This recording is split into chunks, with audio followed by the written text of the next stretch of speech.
এই মুহূর্তের বড় খবর, গ্রেপ্তার পার্থ চট্টোপাধ্যায়।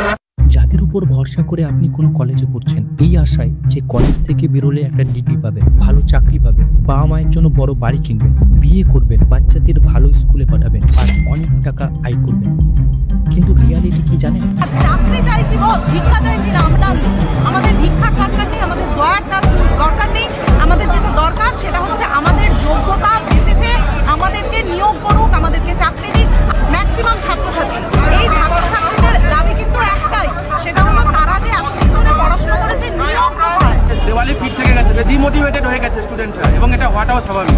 15 বছর পরিশ্রম করার পর যখন একটা গ্র্যাজুয়েশন ডিগ্রি হাতে পান তখন দেখেন চাকরি পাচ্ছেন না, কত ইন্টারভিউ দেন কিন্তু বারবার রিজেক্ট হয়ে যান।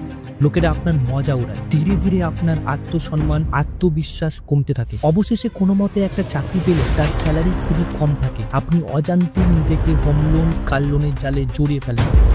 এমন সময় যদি আপনার চাকরিটা চলে যায়, আজকে আমাদের মৃত্যুদণ্ড কার্যকর হয়ে গেল, কিন্তু আমরা নিরপরাধ।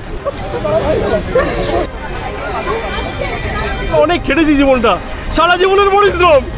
আমি জানি না এই মুহূর্তে বুঝতে পারছি না কি করবো আমরা। আমি হয়তো মারা যাবো।